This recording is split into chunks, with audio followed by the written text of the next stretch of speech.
Good afternoon. So, went to church earlier today. Just leaving my mom's, helping her out. And, I guess the message of the, for today or this video, and what I'm trying to put forth is, and we don't do this, I think, enough. And I think we should be getting to this point. But, we can't care more than somebody else about themselves or their community and some of the things that we talk about. I mean, I saw something at my mom's house and I was like, yo, mommy, what the? And I was like, you know what? It's not my house. I don't live here. And I said, hey, listen, because I had to move a stove for her and a washer machine, drying machine. But, I said, when you get everything unhooked, just call me back in, I just walked out of the space and said, okay. Because, really, you can't really care or overcare or care more than the person that is in a certain situation, in a predicament, in an environment than they do. You could tell them to do better. You could tell them they should do this, X, Y, and Z, so on and so forth. But you can't sit there and overcare, overreach. Because, essentially what's going to happen is you're putting a part of yourself, your emotions, in their control, in their hands. And you see this often where, especially in the stuff that, in the spaces that we frequent on YouTube, in this space, the manosphere, black manosphere in particular, or more specifically, we overcare. We care more than the women do. And when we try to confront the women about it, it's, you're this, you're that, or you ain't this and you ain't doing that, or, oh, now you care because of this, so on and so forth. And it's like, no, like, we really care. We're really trying to change things. We're really trying to, quote unquote, make things better for all of us so that we can all be, quote unquote, happy, or happier, or be in a better place. I talk about, black men in tech, especially in higher end engineering jobs, your 6-figure white collar jobs, things like that. Or white blue collar, or like light blue collar, as I like to call them, because you have to put in the work. You have to do the code. You have to bang out lines of code. You have to think through processes and stuff like that and have meetings. It's still, I don't want to, belittle blue collar work or try to just attach myself to it, really is a better way of saying it. But it's blue collar, but it's blue collar light, because at the end of the day, you're using your hands, but it's not hard labor or anything like that. But you are still in there in the trenches doing the work. You're not a manager or anything else like that. And that's why I say it like that, because it's still white collar work. Anyways, and I think white collar work is usually managerial anyway. So I think I can make that stretch, if you will. So, when I see, brothers that are not in these spaces and not in these meetings, and it's like I'm one of the few, and I don't feel like, ostracized or, undue pressure or anything like that. There's just not a lot of us, but, you can't want it more than, other brothers, like, I can't want it, for you. And a coach and I've said this story before, but a coach and I were on the football field, and, years ago when I was coaching, and, talking to him. He's one of the defensive guys, and I'm talking with him, and he's like, it's kind of sad that we want to win more than these kids do. Like, we would love to just suit up again, shave our beards off, try and look some type of young, and, like, get back at it, and, get on the field. Like, we'd probably get embarrassed. I know I would. And that coach, he probably would too, because he was a lot older than me. His son was in high school at the time. But, we wanted it more than they did. And it was sad because, you can't. You try to, it's like, how can I reach them? Like, you're trying to think of every which way to really get to the point where you're like, okay, if I do this, this will reach them. If I do this, this will really get them going and all riled up and all this other stuff. And it's like, no. Like, you can't want it more than the other person. And what I saw in my mom's home, I was just like, you know what? I'm seeing the pattern here. This is how she was and how her home was in Florida. This is how her home is here, this is what she wants. And I can't want what I think is better for her. I can't. And this is the things that, you know, this is kind of where you have to say, hey, listen, you got to let go. You know, like, you can't want these things more than the other person does. And that's just the truth of it. You know, like, we could do all the things we want. I could go over there every single day and clean and all this other stuff. While, you know, even with my work schedule and everything, or even send a cleaning lady over there to pay for that whole service and all that other stuff. And it won't matter, because as soon as that person leaves, you know, my mom will still be my mom, you know. And this is, again, not to make it too personal, but to use her as an archetype. This is what's going to happen. This is what it looks like when we have to deal with, you know, modern black women, modern women, period. This is what we have to deal with. We have to deal with people that don't want what we envision as better. Like, they don't want that. They want what they want, and that's all there is to it. Like you really can't sit here or stand here or whatever, be on these videos and doing all this different stuff for people that just don't want, you know, what you want. They don't feel the same way you do, and you just have to accept that. And that's something I'm getting better with, so to speak. Along with better angles here. I'm getting better with, so to speak. Excuse me, in terms of letting go. You know, and helping out to be effective, but also helping out the way I see fit. My mother always has access to my home. She has the keys to the house. She can come in. Like today, she came by with her laundry. And then, you know, I met her at her house, because I hadn't been home I haven't been home in a couple hours. I'm home now. And so she dropped off her laundry. She's like, oh, I didn't want to mess up the washer and dryer. And I'm like, are you serious? It's the washer and dryer. You literally just press the power button. And I was like, you know what? Don't worry about it. So I'm just going to go in here and wash her clothes. Not a big deal. I washed it last time. She was very tired the last time she was here. So I washed it, and then she got to sleep and everything, and then she came back. So that's not a problem. I mean, that's the least, right? But I want maybe a cleaner environment for my mom more than she does. I want a more peaceful, less chaotic, stable environment more than she does. And we're seeing this in our society, in our black community, where, and even though, like, hey, listen, I talk about, hey, I'm Jamaican, culturally speaking and everything like that. I was born here. I'm the anchor baby. So I've really only known America as my first home. But, you know, I will say that I'm non-ADOS, but at the same time, still a part of the black community and everything else like that. I've never felt outside of it or anything, but I always like to make those distinctions, especially when you hear like Ed talk and stuff like that. And I understand it because it's a different cultural lens that people look through. But we do still experience some of the same things, and I'm experiencing, or my mother is experiencing the same things that we complain about as black men in our society, that these women are, you know, quote unquote out of order. They want to be independent, aggressively so, and they can't submit or be under anyone else's rule. So when she was under my rule, like, I go to the house and I'm like, I'm smelling all types of stuff, I'm seeing things, and I'm like, you know, I'm seeing, like, you know, all the stuff where everything is, and I'm like, this is what she wants. I can't want better for her. Like, I can't want it more than she wants it.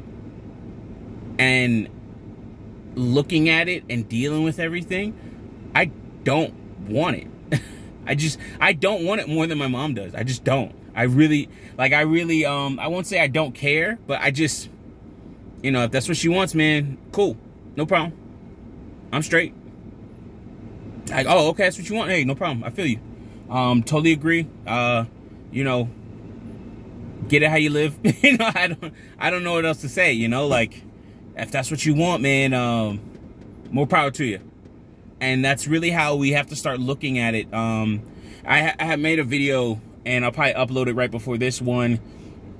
Grinch made a video about the the silent separation, or the silent gap, or the widening of the silent separation, or something like that, or silent gap. I forgot the name now. Or the great silent separation. And a lot of men like myself are becoming indifferent. I'm going through a very slow transition or acceptance of possibly really being in monk mode. BTS has called it a while back, and I'm just really starting to see it. Not so much just see it, quote unquote, seeing the light, but really seeing how some things that I'm doing, you know, it is that of a monk, you know. And I'm like, dang, like I'm even going to church, you know, like so I'm going to my the monastery, and you know, I'll be falling asleep though, but today was rough. I didn't have much sleep last night, but just talking with elder men about what's going on in society, not to the same level we do in the space, but just talking about what's happening, and you know, what they see, and so on and so forth. It's kind of crazy, man. The change that I'm a part of, or sorry, that is a part of me, that is, you know, yeah. I don't know how to really put that into words, but I'm really, to simplify this and keep it on track here, I'm becoming more and more indifferent to a lot of things. If this is what my mom wants, all right, cool. If this is what women want, all right, cool. I feel you. No problem. Go ahead and do your thing. Every so often, you know, I like to say bitterness, but really it's just like, I can't say I'm like super mad, like, oh my God. Not like I used to be, you know, like what I used to be is, I would say, bitter. Like mad, like frustrated actually would be a lot better word. Bitter is, I don't want to say bitter so much, because bitter means like, you know, you're mad and you really want bad for the person. But now it's like, okay, if I want bad for the person, it's really because they're just following the stereotype. And it's just like, I don't want bad for you. I just know what this looks like. You know, like, it's just like, yeah, listen, I already know what you're going to do. Like, there's this video that, I forgot this one guy. I forgot the guy he put out. Maybe Chiza Z, or this other guy, CNC. He's a new guy popping up. And this chick says, you know, if you're I think it was Dee, if you're no longer a provider, then I don't want you. And I'm like, all right, cool. I feel you, man. Good luck to her. Because we know how it looks when these women do that and they throw these men away.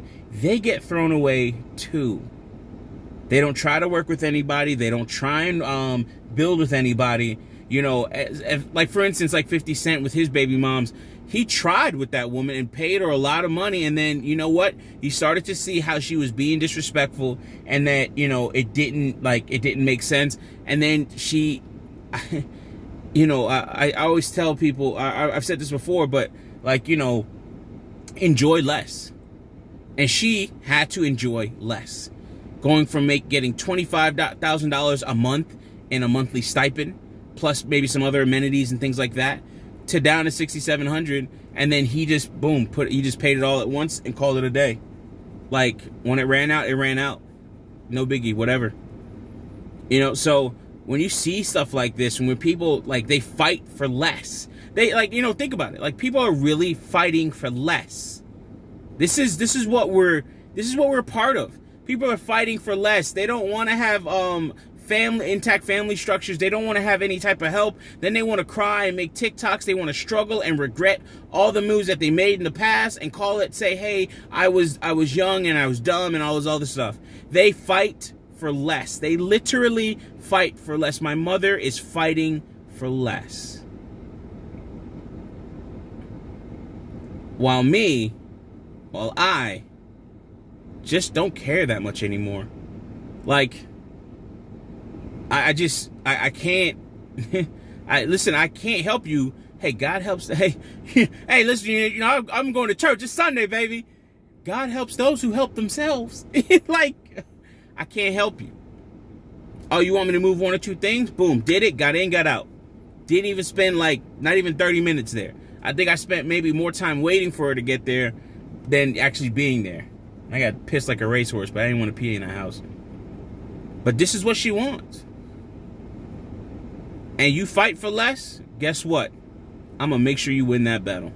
With that being said, love you all. Enjoy your days, your holidays, everything that's coming up. I hope your Thanksgiving was great. Mine was good. I got things done. I cleaned some stuff up. I actually went on Lazy Boy and designed a new sofa sitting area. I think I'm going to go with the color persimmon. Persimmon. It's a fruit. Persimmon. I cannot say that word worth a shit. But I like the color, and I actually have one of those trees. It's like really dead right now. It had a ton of fruit on it the other day. But yeah, I'm gonna order that, and then order some other pieces of furniture, and then that's gonna be kind of like the I'm gonna look at it as kind of the centerpiece for my living room area. And I think I'm gonna design like certain rooms around certain pieces, right? Like, you know, my dining area will be designed around this like see-through epoxy wood resin table. I'm gonna get one of those joints, and then I might do like a stream about like decorating eventually. Maybe as like a celebration when I pay off one of my last debts. I gotta pay off this building. So I got that building January of this year, or maybe February. I think it was delivered January. So I got that building, and I'm gonna pay off for it this year. It's 12 grand. So I put in the second to last. I put in the last payment for a personal line of credit. That was the one used in the crypto YOLO move. So I'm gonna pay that off, and then I'm going to pay this building off, and I should be able to get everything done by Christmas. So I'll get those paid off, and all I'll have is my truck and my house as my debts. So my truck payment is like $12.90 a month, and I'm gonna try and pay that off by the end of the first quarter. Actually, with you know, with my current earning, I should probably be able to pay it off end of probably by mid second quarter at this rate. I was hoping to do it by before that, but I've been spending money on other stuff, and you know, just some stuff dried up, or not dried up, but you know, I made a move, and I have to kind of recoup that earning. So that's fine, not a big deal. I did it, so it's not like it was done to me or anything like that. And once that's done, I can pay off the truck, and maybe, man, hopefully by the end of the year, I can pay off the house, and that'll be huge. You know, like pretty much getting rid of $2,600 worth of monthly expenses. Huge. I mean, I get that, honestly. I think that'll be like, wow, that'll be amazing. All right, with that being said, hey, listen, don't care more than somebody else cares. And, you know, this is another sign or another aspect of the great silent separation, you know, that Grinch has talked about. And I really do like that. I've made pretty much 2 videos kind of about that. So, yeah, I'll probably tag Grinch in it, like you know, and then be like, you know, like it's a beef move. And I'll send him a text message, be like, yo, bitch, I talked about you, motherfucker. Okay, let me not call this man a bitch. Anyways, hey, man, talk to y'all later. Peace. Love you all. And, you know, care more about yourself than you care about others. It's really to that point. Peace.